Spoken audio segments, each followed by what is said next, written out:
गणित lecture number 25 आपण बघतोय. प्रकरण 5 संभाव्यता प्रोबेबिलिटी. 8 मार्काला प्रकरण आहे. शेवटचा भाग आपण बघतोय. याच्यातला कालच्या तासाला आपण 5.3 अभ्यासवरची उदाहरणं सोडवून दिलेली होती, बाकीची सोडवायला सांगितलेली होती. तुम्हाला सुटली असतील असं गृहीत धरून याच्यातला शेवटचा भाग आपण चालू करतोय. आता घटनेची संभाव्यता. घटना म्हणजे काय आपण बघितलं होतं. घटनेची संभाव्यता, प्रोबेबिलिटी ऑफ अ इव्हेंट.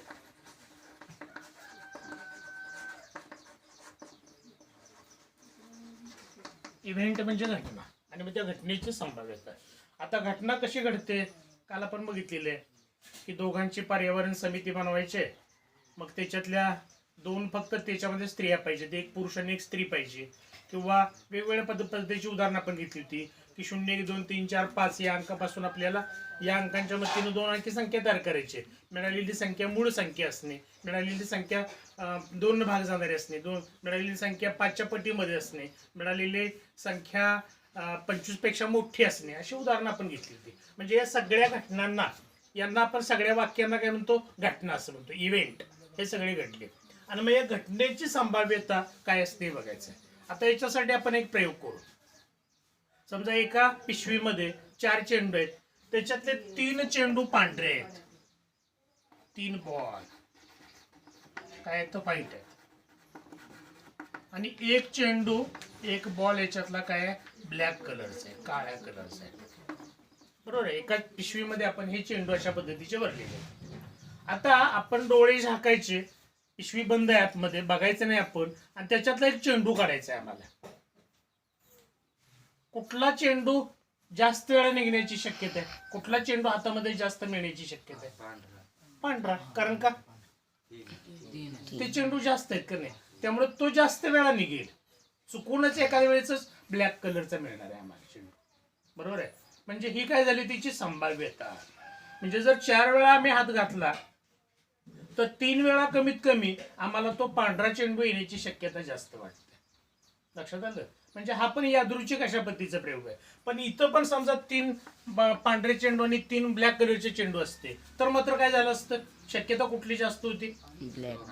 दोघांची पण समसमान झाली असते. पण इथं यांची संख्या जास्त असल्यामुळं याची शक्यता जास्त आहे, याची संख्या कमी असल्यामुळं यांची संख्या कमी आहे. लक्षात आलं. म्हणजे यालाच आपण काय म्हणतो, घटनेची संभाव्यता. म्हणजे गणिताच्या भाषेमध्ये एखाद्या अपेक्षित घटना जी आहे ती घटनेची शक्यता दर्शवणाऱ्या संख्येला आपण काय म्हणतो, संभाव्यता असं म्हणतो.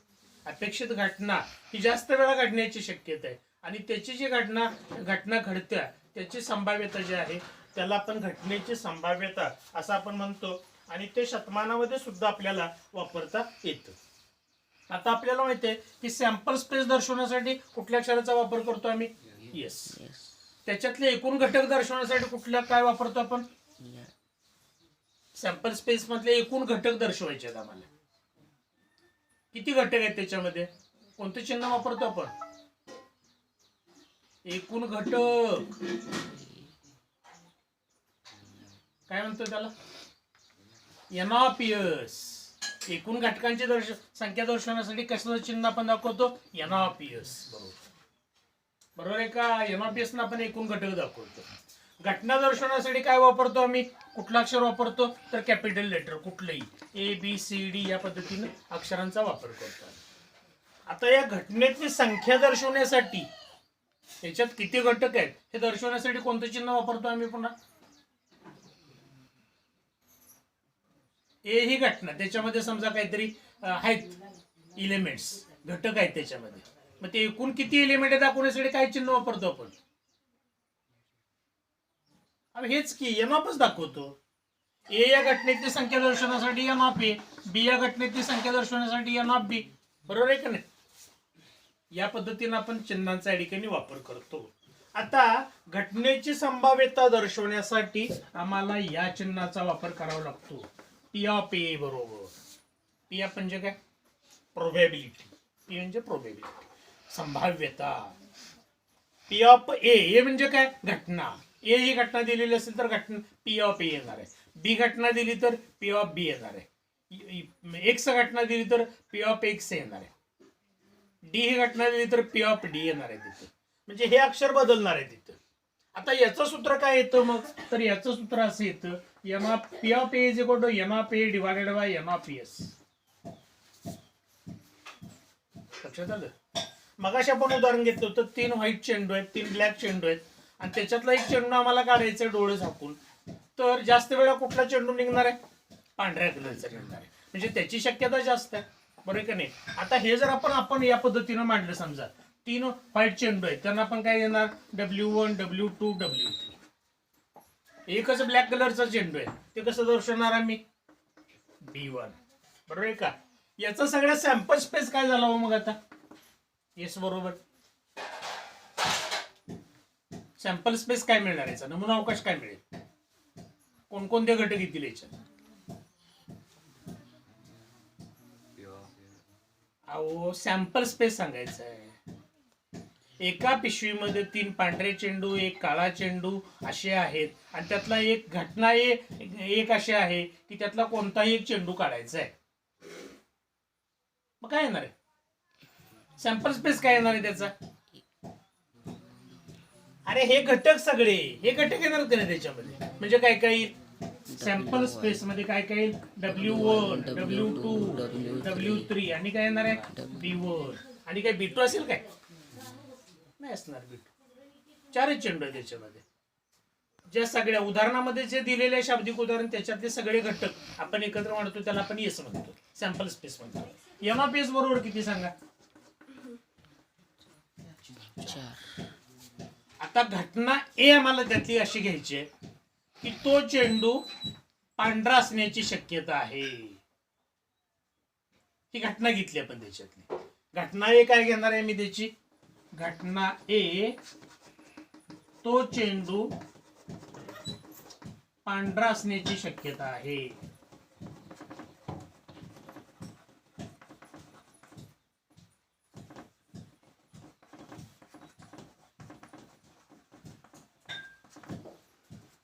बरोबर आहे. Event A, this ball is a white colour ball, बरोबर आहे का. आता ए बरोबर काय येणार आहे मग, पांढऱ्या असण्याची शक्यता किती वेळा असेल, 3 वेळा. कसं W1 W2 आणि W3. तो चेंडू काळा असण्याचे म्हटलं असतं तर काय असतं इथे B1 एकच आलं असतं, बरोबर का नाही. म्हणजे घटना काय दिल्या त्याच्यावर अवलंबून आहे ते. आता याच्यावर आम्हाला एम ऑफ ए लिहिता येईल का नाही, किती हो, आणि म्हणून मग पी ऑफ ए बरोबर आता काय येणार आहे formula, n of A divided by M of S. M of A किती आहे 3, एम ऑफ एस किती आहे 4. शक्य झालं तर याला सोपं रूप द्यायचं, नाही दिलं तरी चालू शकतं. लक्षात आलं. म्हणजे एखाद्या घटनेची संभाव्यता जी असते ती नेहमी अपूर्णांकामध्ये येते.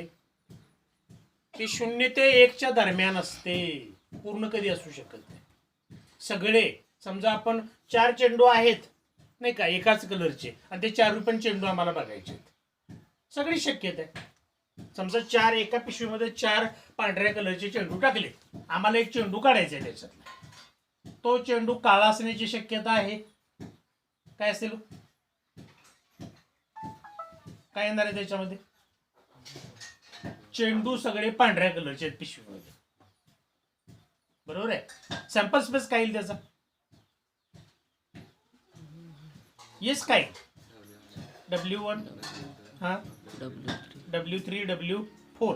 आता घटना मी अशी म्हटलो की तो चेंडू काळ्या असण्याची शक्यता आहे. काय येणार आहे मग, मी घटना म्हणतोय, घटना बी ही अशी आहे की तो चेंडू काळा असण्याची शक्यता आहे. येणार आहे का काय, अरे काहीच येणार नाही की, काळा कसा असेल त्याच्यातला, चेंडू सगळे पांढऱ्या कलरचे बरोबर आहे, पण आम्हाला चेंडू काळा पाहिजे, मिळेल का त्याच्यातनं, नाही मिळणार. म्हणजे काय येणार आहे त्याच्यात, ब्लँक येणार आहे का नाही, पूर्णपणे ते रिकामे येणार आहे. म्हणजे एन ऑफ ए जर आम्ही घेतलं तर काय असणार आहे 0, आणि मग त्याचे पी ऑफ ए घेतलं तर 0 भागिले 4 म्हणजेच काय आलं 0. म्हणजे एखाद्या घटनेची शक्यता जी असते ती नेहमी 0 ते 1च्या दरम्यान असते, हे लक्षात ठेवायचं. अपूर्णांकातच येतं याचं उत्तर. हे सूत्र लक्षात ठेवायचं. एकच सूत्र याच्यामध्ये आहे फक्त, P of A is equal to n of A भागिले n of S. P of B घेतलं तर एन ऑफ बी भागिले n of S. N of P of C घेतलं तर एन ऑफ सी भागिले एन ऑफ एस. पहिल्यांदा त्याचा N of S लिहायचा, त्यानंतर घटना मांडायची, त्या घटनेचं एकूण घटक मांडायचे. एन ऑफ ए असले तर ए घटना असेल तर एन ऑफ ए, बी असेल तर एन ऑफ बी, आणि शेवटी मग पी ऑफ आपल्याला काय असेल ते मांडता येईल. लक्षात आलं. घटनेची संभाव्यता म्हणजे काय कळलं का बघा तुम्हाला. म्हणजे उचललेला चेंडू पांढरा असण्याची शक्यता, पूर्ण वाक्यात लिहिता येईल, तो चेंडू पांढरा असण्याची शक्यता 3/4 असेल. म्हणजे 3 वेळा तो पांढरा येण्याची शक्यता आहे असा त्याचा अर्थ. 4 पैकी 3 वेळा. व्यवहारातली उदाहरणं आहे ती, लक्षात घ्या. बरोबर की नाही. शक्यतेची उदाहरणं आपल्याला व्यवहारामध्ये सुद्धा अशा पद्धतीने याचा उपयोग झालेला दिसून येतो. उपयोग करून आपल्याला काही उदाहरणं सोडवायची आहेत.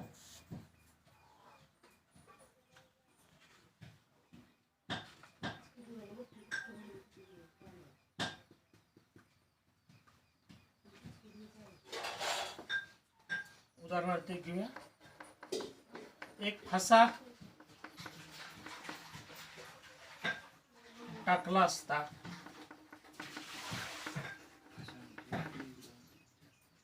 प्रत्येक अट पूर्ण करणारी, प्रत्येक अट पूर्ण करणाऱ्या घटनेची संभाव्यता काढा.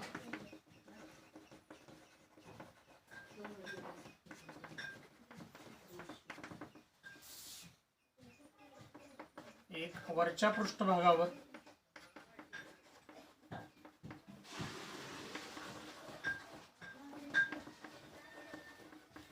मूळ संख्या असणे आणि 2 वरच्या पृष्ठभागावर मिळालेली संख्या सह.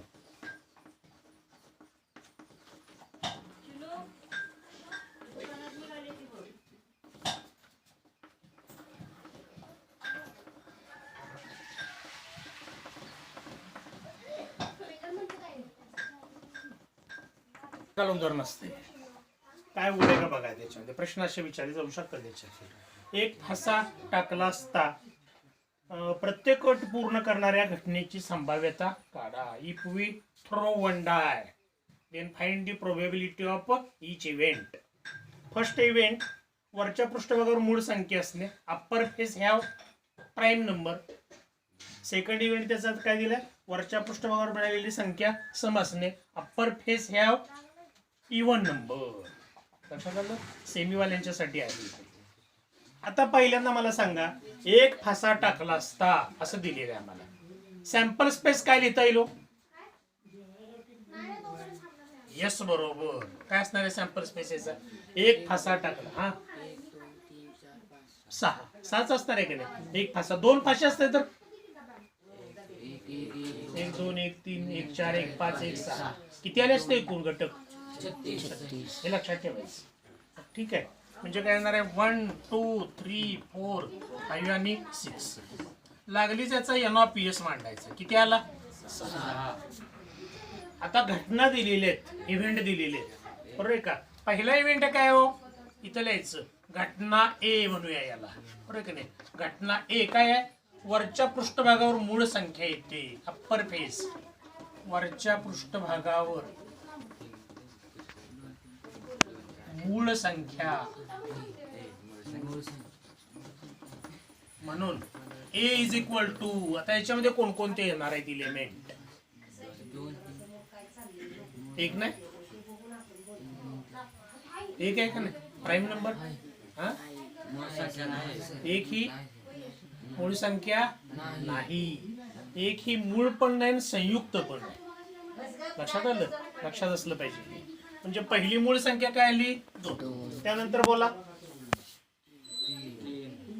त्यानंतर 2 3 5 अजून किती? सात 7. पण 7 आहे का याच्यात? नाही नाही घ्यायची का ती? नाही नाही घ्यायची. याच्यातच थांबायचं आपल्याला. 2 3 5. म्हणून एन ऑफ ए बरोबर किती हो? 3. देअरफॉर पी ऑफ ए बरोबर किती? मग आता काय फॉर्म्युला याचा? भागिले एन ऑफ एस. फॉर्म्युला याचा एन ऑफ ए भागिले n of S. N of A किती आहे? 3 भागिले एन ऑफ एस किती आहे? 6. सिम्प्लिफाय केलं तर 3 1 3 3 दोन्ही 6 म्हणजे किती आलं? 1/2. लक्षात आलं? मूळ संख्या मिळण्याची शक्यता किती आहे? अर्धी आहे. कारण का एकूण संख्या 6 आहेत आणि त्याच्यातल्या 3 मूळ संख्या आहेत म्हणजे अर्धीच आहे का नाही? लक्षात आलं का? 1 पेक्षा कमी येतं हे लक्षात ठेवा. दुसरी घटना काय दिल्या? येईल का सोडवत आता? कसं येईल? घटना काय नाव द्यायचं आता? घटना बी. घटना बी काय म्हणणार आम्ही? वरच्या पृष्ठभागावर समसंख्या असणे. इव्हन नंबर समसंख्या असणे. म्हणून बी बरोबर काय येणार आहे? 2 4 6. 2 4 6. चित्त त्याच्याविषयी वरच्या पृष्ठभागावर विषम संख्या असणे म्हटलं असतं तर 1 3 5. 1 3 5. वरच्या पृष्ठभागावरील संख्या 5 पेक्षा मोठी असणे. 6 एक झालं असतं. वरच्या पृष्ठभागावरील संख्या 7च्या पटीत असणे. कोणतीच नाही. काय असणार आहे इथं? हे ब्लँकच लिहायचं मी इथं. लक्षात आलं? आणि एन ऑफ बी बरोबर काय येणार आहे त्याचा? 0. लक्षात आलं का? आता इथं समसंख्या म्हणजे काय येणार आहे? 2 4 6. एन ऑफ बी बरोबर काय आला मग? 3. पी ऑफ बी बरोबर काय आला मग? काय फॉर्म्युला? हा छेद एन ऑफ बी भागिले एन ऑफ एस 3/6. 1/1/2. कळलं का? इथं पूर्ण वाक्यात लिहायचं. म्हणून वरच्या पृष्ठभागावर मूळ संख्या येण्याची संभाव्यता 1/2 आहे. वरच्या पृष्ठभागावर समसंख्या येण्याची संभाव्यता 1/2 आहे. अवघड आहे काय? याच्यामध्ये सूत्र कुठल्याही प्रकारचं नाही. एकच फक्त सूत्र आहे प्रोबॅबिलिटी मध्ये. बाकी काहीच नाही याच्यामध्ये अवघड असावं. 8 पैकी 8 मार्क याच्यावरची आम्हाला सहजपणे मिळाली पाहिजेतच. योग्य रीतीने पिसलेल्या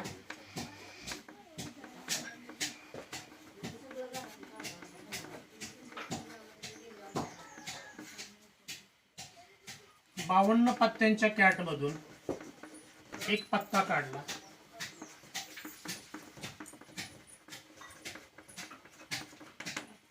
खालील घटनांची संभाव्यता काढा.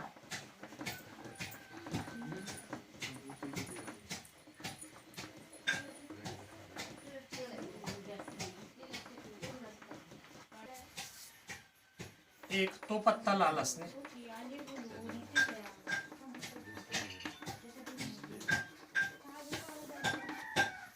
तो पत्ता चित्रयुक्त असणे.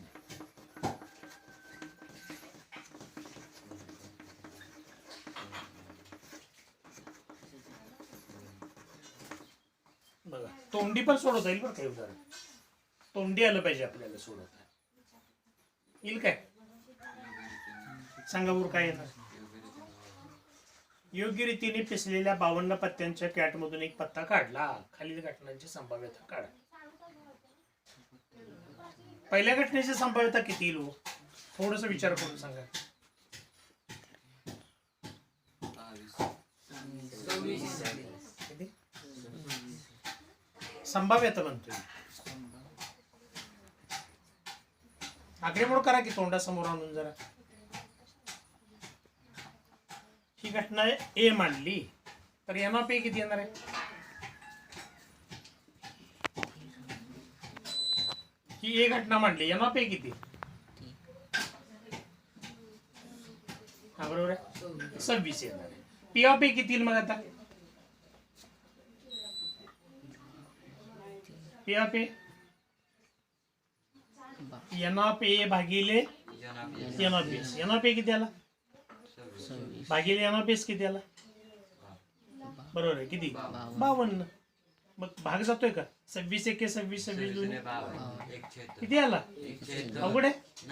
मग काय विचार फार केला होता तुम्ही. नाही का? बरं, चित्रयुक्त असण्याची सांगा. एकूण 12. म्हणजे एन ऑफ बी बरोबर किती आलं?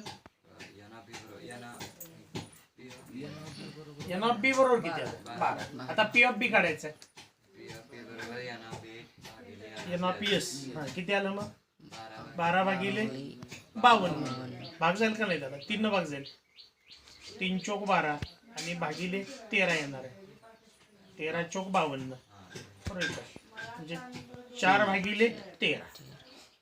कळलं का? 3 चोक 12 आणि 13 चोक 52. कळलं का? अशी उदाहरणं आहे ती. फार अवघड याच्यातला भाग नाही. आता लिहायचं कसं फक्त सांगतो मी. योग्य रीतीने पिसलेल्या 52 पत्त्यांच्या category. Well shuffled playing cards. We find the one card. Well shuffled playing card.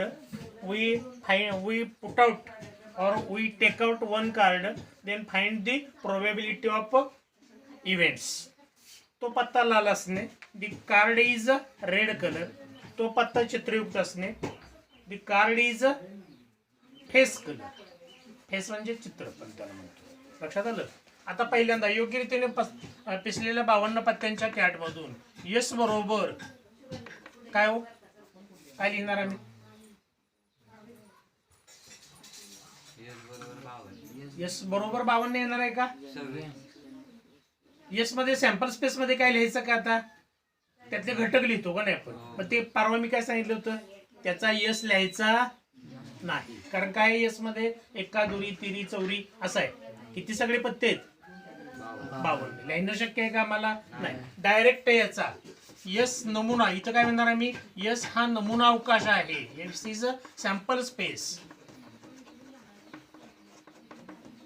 आहे. म्हणून एन ऑफ एस बरोबर डायरेक्ट लिहिणार आम्ही. किती? 52. एवढं लिहिलं अर्धा मार्क मिळणार आहे आपल्याला. 52 पत्त्यांचं कॅटेवर म्हटले म्हणजे एन ऑफ एस म्हणता येईल आम्हाला. ठीक आहे. आता ए ही घटना काय हो? एक म्हणणार आपण. तो पत्ता लाल असण्याचे आहे.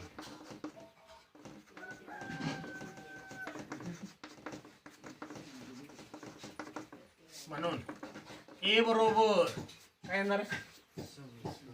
ए बरोबर मध्ये काय लिहिता येईल का आम्हाला? नाहीच येणार लिहिता. घटक लिहिता येतील का? नाही लिहिता येणार. मग डायरेक्ट काय लिहायचं इथं? एन ऑफ ए बरोबर किती? देअरफॉर पी ऑफ ए बरोबर किती? काय फॉर्म्युला आहे? 26 भागिले 52. 26 दोन्ही. म्हणून उत्तर कसं लिहिणार बघा? तो पत्ता लाल असण्याची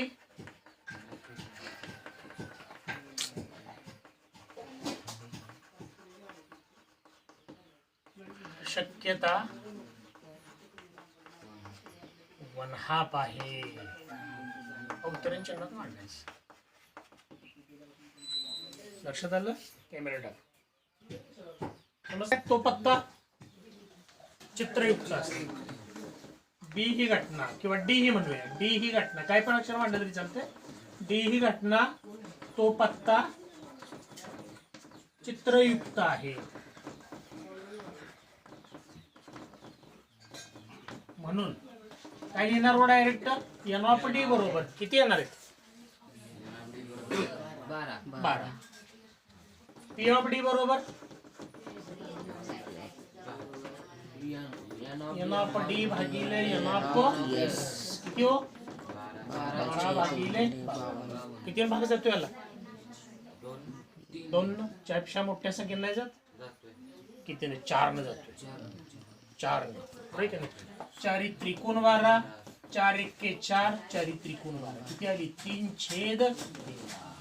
4 मगाशी म्हटलं जातं. 3/13. उत्तर पूर्ण वाक्यात काय देणार? तो पत्ता चित्रयुक्त नसण्याची शक्यता 3/13 एवढी आहे. लक्षात आलं? आता 4 मार्काचे उदाहरण फक्त बघूया याच्यावरचं कसं असते.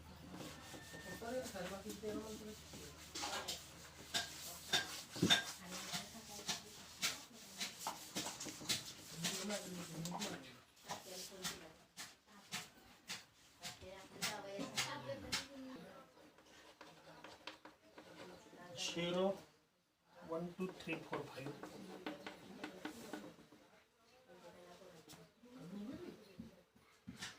यापैकी अंक घेऊन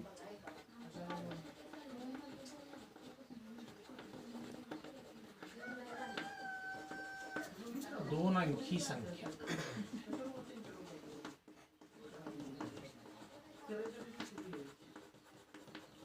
तयार करावयाची आहे.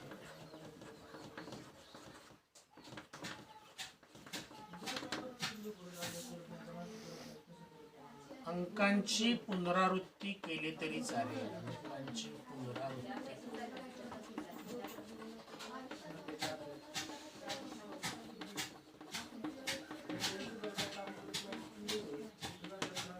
चालेल.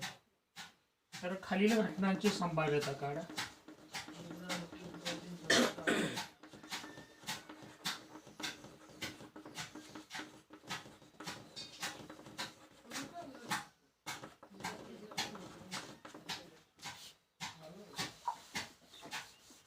संख्या मूळ असते.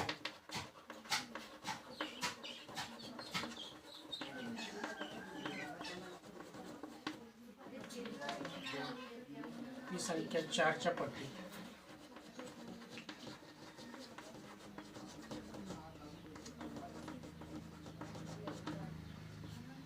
ही संख्या 11च्या पटीत असते.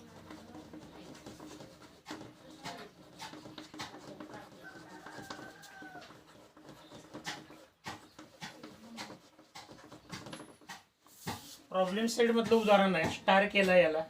परीक्षेला 4 मार्काला विचारलं जाऊ शकतं. इथं गोंधळ होऊ शकतो आपला, कारण संख्याचा आम्हाला येस मांडता येत नाही बरोबर. 0 1 2 3 4 5 यापैकी एक अंक घेऊन 2 अंकी संख्या तयार करायची आहे. पुढे काय म्हटलं, अंकांची पुनरावृत्ती केली तरी चालेल, रिपीट झाला तरी चालेल तो अंक. बरोबर आहे. Repeated, this number is repeated. A 2-digit number is to be formed from the digits 1 2 3 4 1 2 3 4 5 नाही बरं का. 1 2 3 4 0 1 2 3 4. A 2-digit number is to be formed from the digit 1 2 3 4. Repetition of the digit is allowed. Repetition of the digit is allowed. Allowed म्हणजे परवानगी आहे त्याला. अंकाची पुनरावृत्ती केली तरी चालेल. Find the probability that the number so formed is. आता आपल्याला या नंबरची प्रोबॅबिलिटी काढायची आहे. The number is a prime number. The number is a multiply with 4. The number is a multiply with 11. बरोबर आहे. म्हणजे त्याच्या पटीमध्ये असणे. मल्टिपल ऑफ 4 आणि मल्टिपल ऑफ 11. सांगा यस बरोबर काय.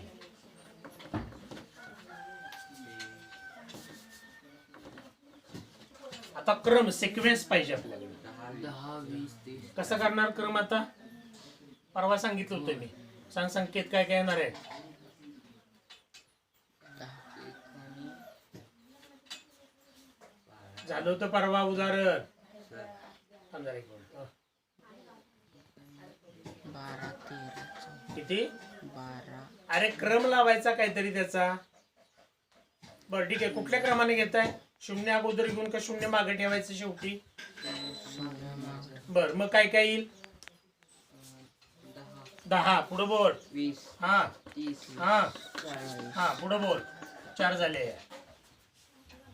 आता 12 सांग. 12 13 12 13 14 14 पुढे बोला. 23 24. आता याच्यामध्ये 12 13 14 लिहिली. आता इथं नंबर इज काय म्हटलं, अंकाची पुनरावृत्ती झाली तरी चालेल. बरोबर की नाही. Repeat is allowed. Repetition is allowed. बरोबर आहे. म्हणजे इथं सुरुवात इथं काय यायला पाहिजे होतं. 11 12 13 14 चाललं असतं का नाही. शेवटला घ्यायचं. बरं ठीक आहे. 12 13 14 पुढे काय सांगा. 21 22 23 नाही. 21 येणार का नाही. का 23 24 येणार आहे. काय काय येणार आहे. म्हणून ते म्हणतोय क्रमाने घ्या. म्हणजे त्या वेळेला होईल. ते क्रमाने येते सगळं. इथं काय पाहिजे होतं. 11 12 13 आणि 14 पुढे काय येईल. 21 22 23 24. 21 22 23 24 पुढे बोला. 31 32 33 33 पण येणार का नाही? Repetition is allowed. 31 32 33 34 पुढे बोला. 41 42 44 41 42 43 44. अजून अजून असेल का? काय राहिलं का बघा? नाही राहिलं. बरोबर का? सगळ्या संख्या तयार झाल्या या पद्धतीनं. हा झाला यस. एन ऑफ यस बरोबर. मोजा किती आहेत संख्या?